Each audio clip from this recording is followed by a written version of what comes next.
Welcome again to another edition of the Southwest Climate Podcast. As always, Dr. Crimmins, how you doing? Hi, Zach. How you doing? How's your skiing? Skiing was bad, man. Thanks for bringing that up. Sorry.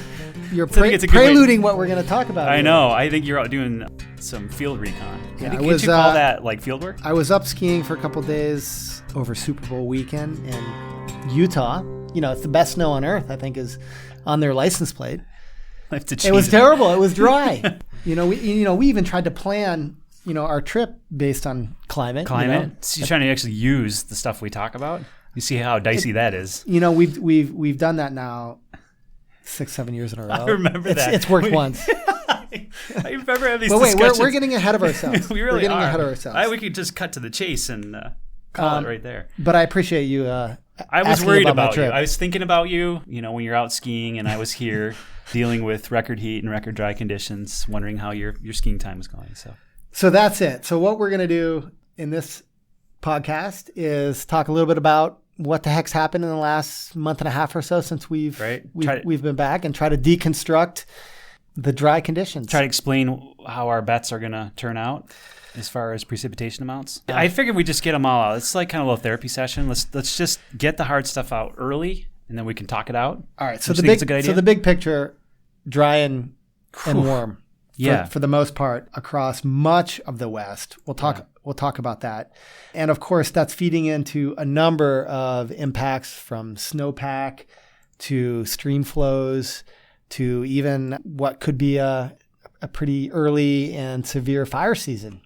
So we do this all on a day that it's now starting to rain outside. So that's right. Just to confuse things further. I was going to say that. By the time this pod drops, there would have been one of the first rain events in a couple months for the most part. And with our track record, it'll probably flood at some point over the next couple of days. All right, so let's just get some dates to this. So this is mid-February, February 14th. So it's been in Tucson, let's just ground it to Tucson, it's basically been 2 months since we last received some sort of measurable or precipitation that we want to talk about. Is that? You're right. We ended up, the most meaningful precipitation was right around the time we did the podcast in December. Are we bringing forth Mother Nature and precipitation by the timing of the podcast? So are you saying we should have this podcast every week? I think some people could pay for, maybe they'd hire us to do the podcast every day. I mean, somebody'd have to listen to it. That's on the weather time scale. Yeah, it's true. We'd just be talking about weather. We would. And there's a number of those. But we are the only climate podcast to focus in on the Southwest. We couldn't compete head-to-head on the weather. Oh, you're right. There's a whole TV enterprise around daily weather. I forgot about that. Yeah, you're right. We don't want to go head-to-head with that.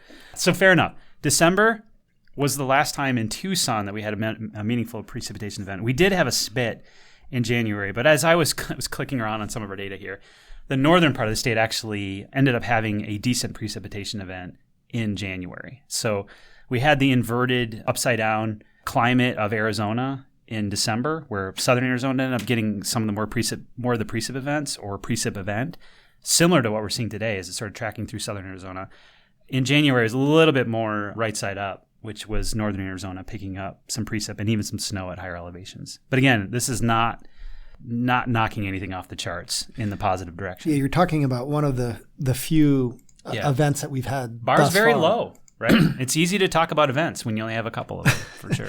So just looking at the big picture here in the West from the last 90 days, last 3 months, from mid-November, much of Arizona, including northern parts, have received less than 50% of their average for this time of year, and this is the meat of the winter. The majority of Arizona, even though some areas have received a little bit less than 50%, the majority of the areas is less than 25%. That's a similar picture in New Mexico. Pretty much the entire state has experienced less than 25% of their average for this time of year. California, there's about half the state is less than 50%. The other half is somewhere between 50 and 70%. Nevada's the same way. Utah looks terrible. Colorado, the same. You have to get north of Colorado into Wyoming before you start seeing above average precipitation. That's basically the hinge line. So most of the storms thus far this season have been pushed have been pushed north. Yeah, persistent track through the far upper Northwest and then through the Intermountain Rockies has been where most of that snow and precip is stacked up and left all of us out of the Southwest out of it. And I think just to reiterate what you said too, New Mexico is in bad shape. New Mexico is in really, really bad shape. And I believe that set a couple of daily records for dry spells. And if we look at the total up through the last couple of days, this is the total through February 10th, from October 1st, they've had 0.07 of an inch in 3 precipitation I don't know events. why I'm And laughing. It's just epic bad. That's through mid-February. And this is close to record? I believe so. At least in the way I've calculated things, that is the driest stretch so far from October 1st to present that they've had on record. Now, this event that we just spoke of a minute ago is going to hit New Mexico as well. Is that correct? It's right now. So this event dropped out of the Great Basin and put down some precipitation in northern Arizona. Apparently, Flagstaff broke a daily precip record 2 days ago, but it was really localized, and it was some of the high country squeezed out some heavy rainfall. And it, again, Snow? I don't know. It's a warm event? I think it's been a warm event largely. And snowpack, I still believe, is terrible across the state, even with this precip event. So it's dropping south now through Arizona, and it's picking up a real nice, juicy bit of subtropical moisture. And it's going to carve this decent 1/2 inch to 1 inch to maybe 2 inches across far southeast Arizona. That's it. And then I think it reaches up into New Mexico. But again, I think it's more southern focused. And so the northern part of the state, I'm not sure it's going to reach as far as Albuquerque, and we're certainly pulling for you at this point. Let's see what happens the next couple of days. So this event certainly will help those places that anywhere from 1/2 inch to, you said 2 inches. That would be ideal. Yeah. But it's going to be sort of contained to southeastern Arizona, southwestern New Mexico for the most part. Southern New Mexico. New Mexico. It seems to reach up through the Rockies, but they're not. The precip amounts aren't very much at this point. Okay. So in terms of the big picture in the last couple months, a lot of the storms tracking through the Pacific Northwest, down a little bit into Wyoming, through Idaho, Montana, down into Wyoming. What's sort of been the overall synoptic picture? What's sort of been driving that? A real pronounced meridional jet stream, got a lot of waves in it, and the wave pattern across the Pacific has been pretty consistent with what you'd see during La Niña event, which is. Are you invoking La Niña? I have to. It's the only way to talk about this. It is the classic pattern. I think we can invoke ENSO reasonably well. We can invoke at least the ENSO pattern. We can invoke the La Niña side of the ENSO pattern and make some sense of it, because I think when we look at the analogs in the past and you look at sort of the classic cartoon picture of the jet stream when you see a La Niña event, you've got this northward shifted storm track through the Pacific Northwest, dropping through the Great Plains, and then you see sort of secondary axis of precipitation in the Ohio Valley. And in a large part, you see that. Is it a perfect explanation? No. And globally, is it a perfect explanation, La Niña? No. Is there other stuff going on? Yeah. Madden-Julian oscillation, which sometimes we'll talk about during La Niña events. I was reading some of the Climate Prediction Center discussions over the last couple of weeks, and Madden-Julian oscillation, which is that equatorial trapped oscillation that can move around the globe with the tropics about 30 to 60 days, ended up peaking in one of its phases and setting a record as far as its strength in this particular phase. And it was constructively working with La Niña at that point to strengthen both itself and La Niña in that phase. And when you do that, it really did seem to wrestle the Pacific jet stream into its kind of classic pattern. It's probably reasonable to do some good attribution with the pattern over the last 6 weeks back to La Niña and MJL working together. So did it also lock in the sort of persistent ridge that's been over the west coast of the U.S.? Yeah, and I think it's the warm west, cold east ridge pattern. The eastern U.S. over the last, they've warmed up now as the pattern sort of shifted in the last couple of days, but they were locked in the icebox for much of January and early February.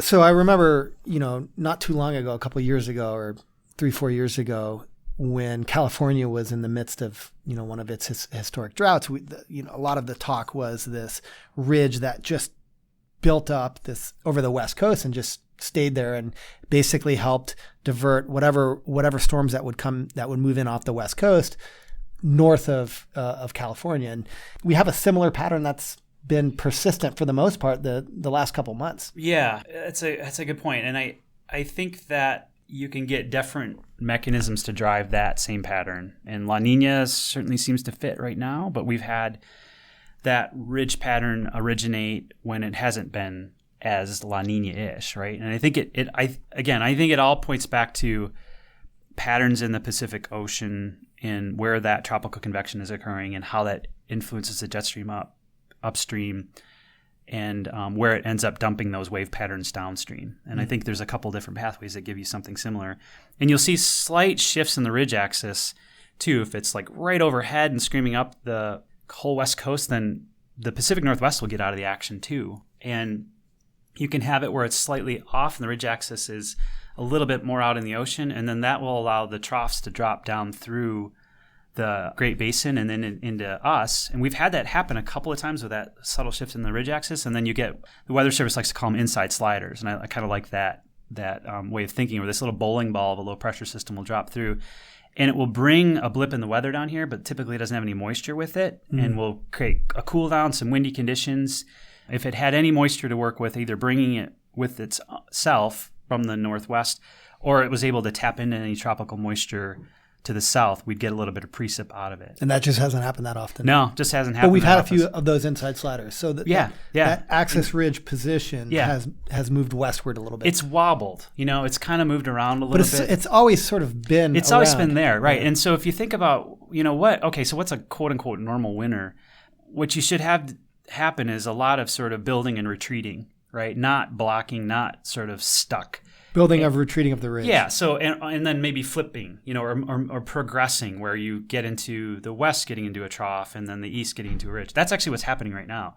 It appears to be a big relaxing of that jet stream across the Pacific and into the continental U.S. And we're now starting to see some new weather emerge that we haven't seen yet at all this winter, which is very encouraging. And if we look back historically, there's only a couple winters where it seems to just like stretch on and on and on and on. Some of our driest winters still have this breakdown that occurs in February and March, and you still get some precip. And so then that's the question then is, you have these really dry stretches early in the winter, and we start to pick up some precip now. What does that actually mean for us from a drought standpoint? I'm gonna set myself up and say, does it break the drought? No, but it helps. How much does it help? I don't know. I mean, and we're now we're talking about fire season coming up. What if we do end up getting a great rest of the month and even a good March? Does that fire risk go away? I don't really know. Well, that's a good question. But in terms of precipitation, I mean, during I'm getting ahead of myself probably. Well, during this time of year, if you go from October to the end of May, for example, in Tucson, just again, the ground it to Tucson, 5 inches or so of rain on average falls. So far, we've had about a half inch. Yeah. So how many of these events would it take to pop up the amount of precipitation to be somewhat close to average? It'd probably take quite a bit, right? This is where it all goes back to our bet and me wanting to win. Is like, what would it take to get up to Couldn't these let things? that one go. I can't let this go. I mean, I'm in it for the money. This is what this is all about. This event right now, and this is just Tucson. How do you pop Flag back up to average, or Albuquerque, which is further north, and they typically don't get these big extremes unless you get like an atmospheric river or some kind of epic event with a lot of subtropical moisture. And this is a little shout out to Marcos Robles, who I had a really nice conversation with this morning about the impact of climate extremes and getting these extreme events in the middle of these dry winters. And what does that actually then mean? Is it effective precipitation? Is it efficient in doing anything? We could get an inch of precip in the next couple of days. So add that inch to our chart now. So what does that put us at? It puts us at an inch and a half. And what if we do that 2 more times? In 2 more events, and easily did that in March. We could be within like an inch or an inch and a half of average at that point. And then we'd forget all about what happened earlier in the from a totals perspective. I mean, but you bring up a good point with Flagstaff, which currently is close to just 2 inches of rainfall so far, or precipitation so far, and their average is a little bit is north of 12. So. More than 12, and most of that's snow. And they haven't had much of any. I think they've had 11 inches of snow so far. But I think the point, though, at least the way I see it is, and maybe this is stating an obvious, but the further along you go with these, the more deficit that you accumulate, obviously the less time that you have to win it back. Yeah, I think it's a good point. Yeah. And the winners are sort of truncating sooner, it seems like. Yeah. So, I mean, there's a month maybe left of winter. I don't know. Mm-hmm. When does winter end? It's a state of mind, I think, really. Well, when does winter end for you then?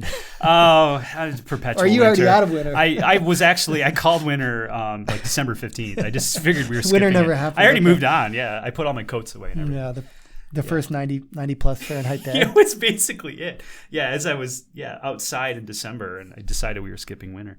No, I think it's a really good point. This was especially the case in those El Nino, when we had the El Nino conditions in the East Pacific. I honestly believe that had something to do with picking up late March and April precipitation. It seems to me that that's even less likely in a La Nina year, and I'm pretty sure that's the case. And so, we're in borrowed time as it is.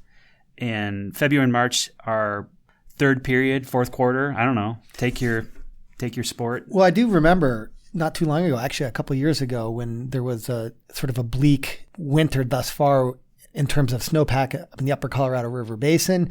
And Miracle May. Miracle March. Yeah. They it was a May. Awesome April.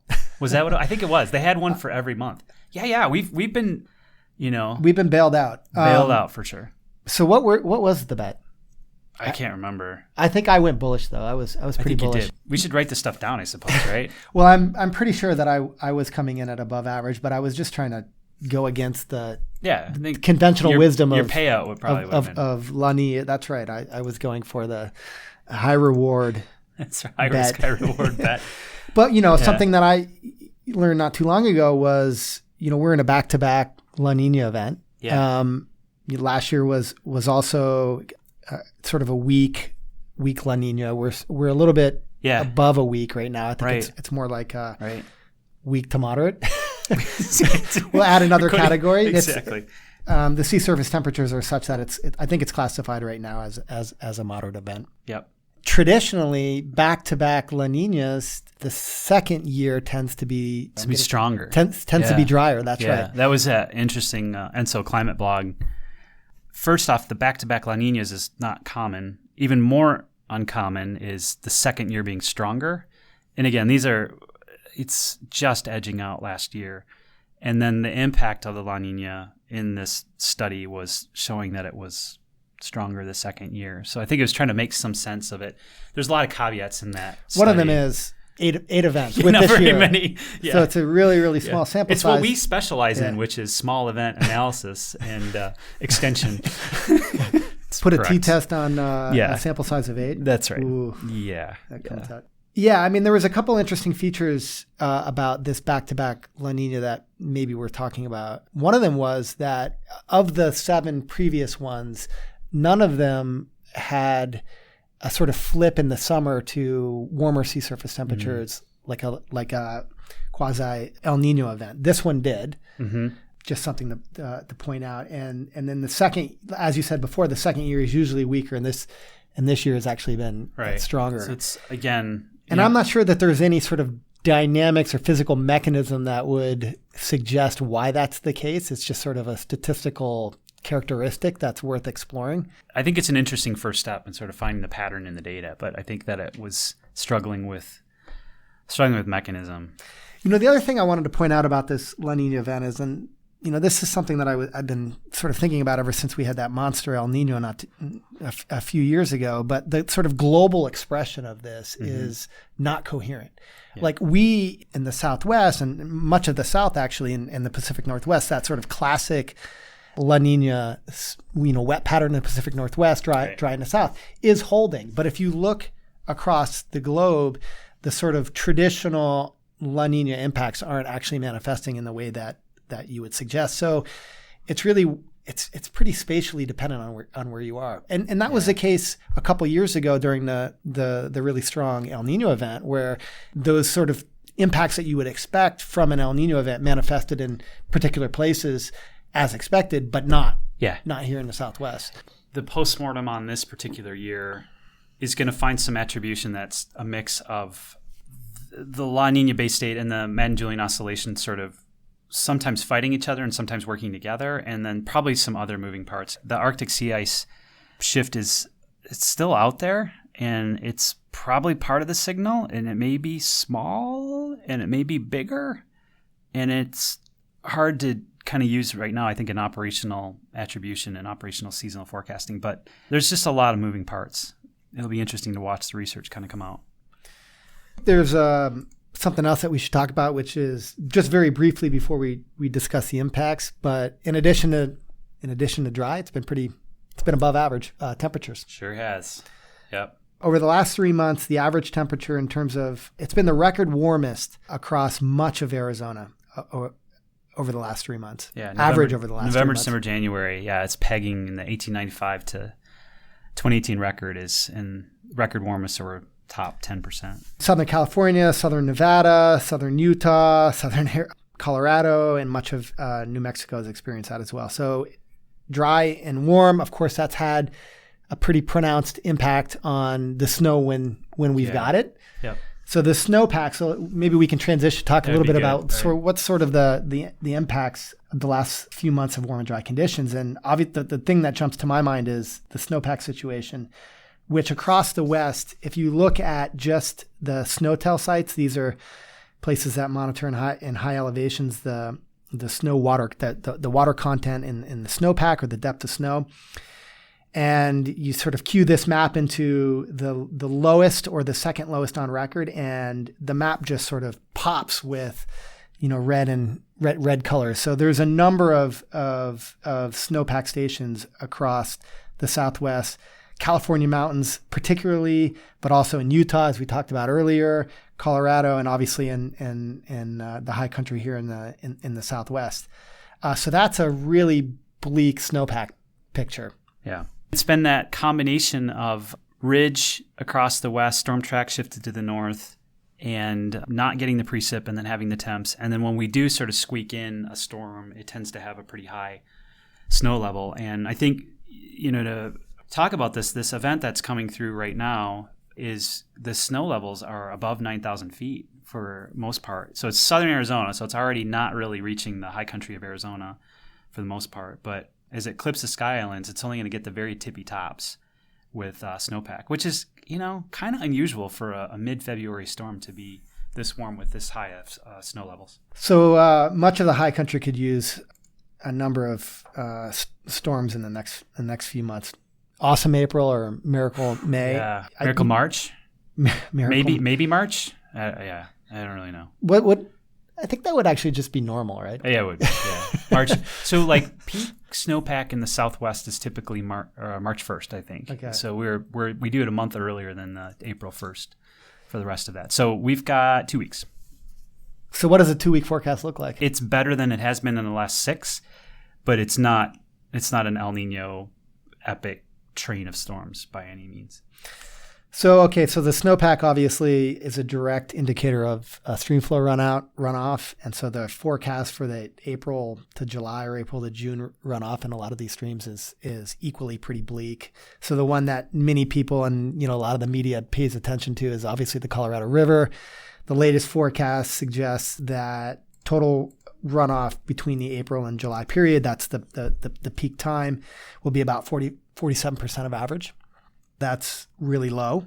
One of the stories is, okay, well, what does that mean for going into shortage declaration in the reservoirs and the water supply here in the Southwest? And there is very unlikely chance that would happen the next year. But if we get what we expect to get, or if the dry conditions continue and we don't get the Miracle May, let's say, or snow in April, then the risk becomes 49% by 2020 that you would reach a shortage, and that jumps up to close to 60% by 2021. Yeah.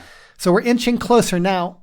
We should have a caveat by saying 2 years ago we were sort of right on that cusp, and we were bailed out by that one. Yeah. That one good month in the Upper Colorado River Basin. So there is still that chance, but we're still precipitously close to that shortage declaration. We can't win these little nick of time storms every year. And I think this La Nina situation puts that a little further out of reach. I think it makes it a little bit harder to put, especially for the Southwest and maybe even the Intermountain West, to really capitalize on that. According to the Colorado River Basin Forecast Center, there's a very low chance that precipitation and snowfall during the next several months would bring us close to average. I think they estimated around a 10% chance that we would actually have the requisite precipitation to be close to average. Yeah. Okay, so low snowpack, obviously low stream flow, drought.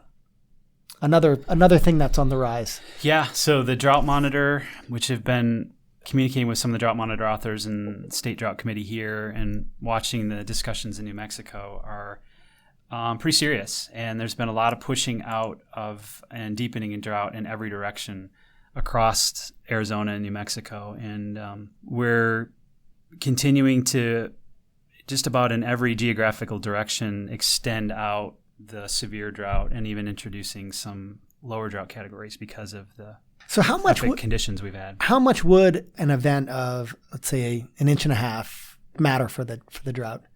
Yeah, I really struggle with this about, what are the next steps on accumulating these drought impacts that we've had over the last, 6 months now, from the early retreat of the monsoon season through the epic warm and dry fall and then the early winter season. January was kind of a midland month for Arizona anyways, not for New Mexico, but there was a little bit of snow, a little bit of rain, a little bit of a slightly positive direction.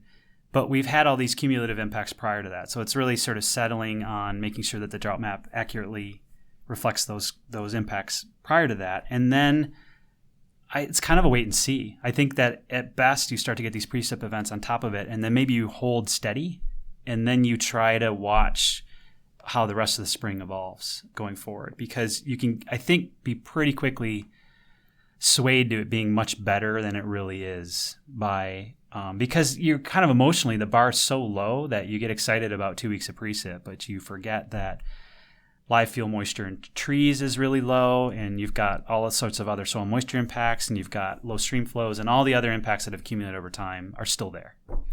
It seems like you have to go back a number of years before the Drought Monitor at least has categorized the state of Arizona in the way that they are right now. I mean, If you just look back a year, basically all of New Mexico was drought-free, and there was just a little sliver in southwest Arizona that was labeled as moderately dry, right, or moderate drought. Now in Arizona, 65% of the state has severe drought or worse. 9% has what they call extreme drought. Right. So I don't know, Mike, maybe this is too nuanced of a conversation, but when we say like severe drought and extreme drought, like is there clear differences between the two? Well, it's supposed to reflect the frequency with which you'd expect those conditions to occur over time, right? So as you get to deeper drought conditions, like D3, so D3 is extreme. Yeah, so you go D0 is abnormally dry, and then you go moderate, severe, extreme, exceptional. When you get down to D4, it's a 1 in 50. That's exceptional. That's the highest category. That's the highest category. 1 in 50. So you shouldn't see those conditions at that location for that time period more than, twice a century, right? And so kind of everything there scales in those particular directions. Now, when you look what's the severe then? Do you recall offhand? I don't remember what the percentiles are, but they're supposed to roughly align themselves with the frequency with which you expect to see those conditions. Because basically, you can draw a line down from the eastern 2/3 of Arizona, and that's for the most part severe drought or worse. Yeah, and if you go back to just some of the raw drought indices, the 3-month standardized precipitation index, which is scaled in standard deviation units, so we've got parts of the state that are anywhere from 1.5 to negative 1.5 to -2, which is going to be indicative of very rare occurrences, right? So that 3-month period being that dry happens a handful of times in the long-term record. So it's really trying to align those timescales and those deficits with the drought map, and then have that drought map reflect kind of all the impacts that we're seeing across the landscape as well. So the current drought map is picking up on low snowpack, low stream flows. Now we're picking up vegetation impacts, and we've had fires. Already fires, including driving up to Globe to a meeting and saw a fire off in the distance in the sort of low desert. Campfire? I thought it was a really big campfire then, because it was like 30 miles away and they were having a good time. And then I thought it was I didn't really know what it was. I thought it may have been some biomass burning or something like that. And lo and behold, it was a reservoir that had caught on fire. The Precip reservoir. Yeah, I still don't understand this. I know. I was sort of I keep telling people there's a reservoir on fire, and they're like, doesn't make any sense. We're gonna have to Google search this. I know. Yeah. So it was a river fire in Pinal County. And it was at Precip Reservoir. You said it was a reservoir fire.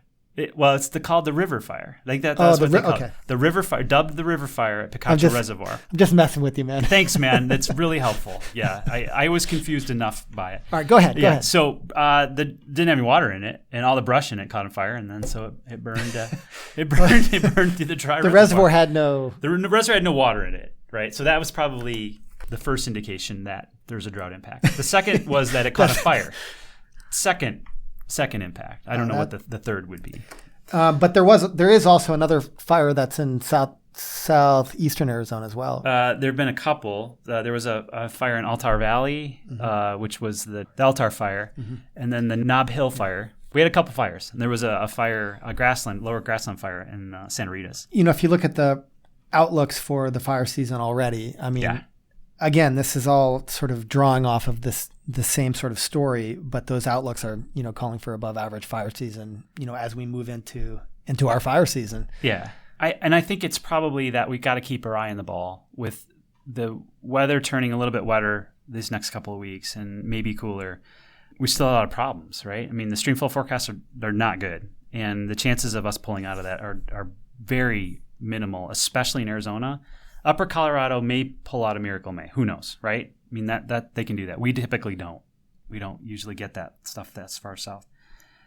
So I think fire is going to be a problem. Stream flows are going to be a problem. Local water is going to be a problem. And then vegetation impacts. I think it's kind of all of them, right? Yeah, I can't think of anything we're else. hitting the major impacts in this season. Yeah. So we may not end up having a lot of like that allergy stuff that happens with the perennial blooming Palo Verdes in the spring. We may not have that problem. Woohoo.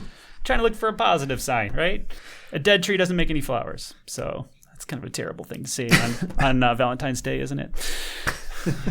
Well, that was bleak. Oh, thank you for that. Yeah, you're welcome. You're welcome. I can't even enjoy a good rainy day nowadays, for goodness sakes. All right, so before we sign off, Mike, give us the La Niña picture going forward. I mean, this is a time of year when we're sort of in the waning limb of La Niña, and obviously, in terms of its influence on our precipitation, has less of an influence just because we have less time. Yeah. But obviously, whatever events that we can get, we'll take at this stage. But what's the sort of current state of La Niña? So it's weakening. I think that was expected. It's expected to sort of retreat. It's not hanging on. The forecast suggests that it's going to be back to neutral by the spring. Especially on the La Niña side, that atmospheric circulation pattern can linger a little bit. So it's not going to shut off overnight. It seems like this relaxation of the Mont-Julian oscillation has been, or it's sort of shifting out of the phase that it was in, has been helpful to shake up the jet stream a little bit. So March is a little bit of an open book at this point. The forecasts are still leaning on, the seasonal outlooks are still leaning on dry. Some of the experimental forecasts like the CPC 3 to 4 week forecast, interestingly, has Arizona and New Mexico, most of them at equal chances. So there's like this equal chances for dry. see, that's exactly where my mind goes. Is right. I can't even take the uncertainty of like, hey, it could be anything. I just assume that it'll be dry too, and that's probably. But that is interesting though, that the 3 to 4 week forecast has it dry for the Pacific Northwest. It does, and so what it is, it actually looks like it shifts the entire circulation further north, because the British Columbia, further north of Seattle area, is increased chances for wetter conditions. So the discussion suggests that there's a sort of expansion and shift of the ridge up the west coast, and that the uncertainty over the southwest is related to the subtropical jet, which is there's some indication in some of the models out through the next couple of weeks that the subtropical jet might actually be more of a factor, which would be good. So it would be the storms kind of riding in underneath the ridge, is like sometimes they're cut off low, sometimes they're actually juicy subtropical jets, and they tend to be warm storms, so they're not good snow producers. So just looking at the week 3, 4 for the west for snow, that is terrible. That is a terrible forecast. That is not what you. But you also said that the 10-day forecast looks like it's flipping. The pattern is flipping, and so that ridge that we were talking about before sort of goes away a little bit, and we're maybe in more of a sort of a trough, which brings in the storms off the northwest, but. That's not being picked up here. No, and maybe it's just it's. I mean, it's very little precip. Yeah, I think it's not a wet pattern. It's not a wet pattern. The forecast out through the next 10 days in the sort of the weather forecasting scheme ends up putting down most of the snow over the places that have already had a lot of it, which is the northern Rockies, and so. There's a little bit of snow in the Intermountain West and sort of the upper basin, but it's not epic. It may it'll be something, but it won't be probably catching up to average. So yeah, it's not a particularly good shift in the pattern. I mean, it's good in the sense that it's different than what we've had, and it's a bit cooler, and it introduces a little bit more precip, but it doesn't seem like a flip or a turnaround. It's not a rally. We're not at a rally yet. We'll see. We'll see how things play out next month. Yeah. I mean, when we come back in a month and do the recap, the chances of, in that time, us receiving 3.5 inches, 4.5 inches, that would take us close to average. Actually, I would need something like 5.5 inches. I think you would. Yeah. I would need more than a winter's worth of precipitation. I would need more precipitation in the next month than I think we've had in the last year. Yes. That's a nice way of... Or maybe what I would just need is... late July. Yeah, there you go. Yeah, I need the monsoon. You need the monsoon? We can call in the monsoon. Monsoon in March? Make a couple phone calls. Yep. All right, I lost this bet. I think I did too, quite honestly, because I think my numbers were way low. If we did the prices right, sort of like... That's true. You can't go over? Go over. Then maybe you're wrong too. I think I went over. I think we both lost. Yeah, because, I mean, right now... I actually like those kinds of bets where we're both just stupid wrong on it. Yeah. Well, we're going to get some precipitation here, so what I'm about to say is meaningless. But if we were to get no more precipitation, we would come in at the record driest, and at least in Tucson. Yeah. But let me just throw this as a parting shot. The 3 lowest precipitation totals for the October to April period in Tucson is 2005-2006 at 0.7 inches. That was a bleak year. You remember that? I do. Do you remember 1999-2000? That was the second driest winter. I don't remember that. I moved 1.2 inches. Yep. And then you probably remember this, 2010-2011, which was the third driest at 1.5 inches in Tucson. Big fire year in southeast Arizona. Here you go. Keeping it real. Keeping it real. We got trouble on the horizon. Boy, we're going to be fun to listen to the next couple of months. Well, it'll give us at least... maybe I shouldn't say this, but we'll have quite a bit to talk about. Well, lots to talk about. Maybe there's going to be some, as there always is, some positive surprises. There'll be some surprises. Yeah, and I think that the thing that we did talk about is that maybe getting ahead of some of this stuff, we've, I think, dodged a couple of big fire years by being vigilant. What do you mean by vigilant? That there's been some forest management where they, really shut down campfires and really get on some of the recreational stuff early, and it's helped keep stuff at bay. But yeah, it's a pretty dicey situation for sure going forward. So, and I'm saying this, I'm looking at my radar on my phone right now, and it's just like raining like crazy outside. so yeah, that seems about right. So that being said, people should realize that when this pod drops, the drought story would not have gone away for most of the Southwest at all, for the most part. Yeah. Yes. At all for the most part. For the most part, yeah. And I'm sure somebody's going to be listening to this. You have to hedge your... No, it's totally true. Somebody's going to be listening to this podcast, looking at this beautiful stream running and flowers blooming, and it's perfect, where they are. So December 15th in Tucson was the last time that we had. Thank you, December 15th. Just remember that. Yeah, I think it was a podcast. I think we did it. All right, well, we'll come back with the podcast next week and during the rain, and the week after that, talk about weather. There you go. All right, Mike. All right, thanks again. And thanks to everybody for tuning in, and we'll be back in a month-ish. That's right. The Southwest Climate Podcast is a production of CLIMAS, which is part of NOAA's Regional Integrated Science and Assessment Program and is housed at the University of Arizona Institute of the Environment. Mike Crimmins is a principal investigator with CLIMAS, a professor of soil, water, and environmental science in the College of Agriculture and Life Sciences, and climate extension specialist with the University of Arizona Cooperative Extension. Zack Guido is a research scientist with the Institute of the Environment and UA program manager of the International Research and Applications Program. The podcast is edited and produced by Ben McMahon, Research, Outreach, and Assessment Specialist with CLIMAS. Happy Valentine's Day. Wait, is it today? You're in trouble. I thought it was tomorrow. You're in trouble. I thought it was tomorrow.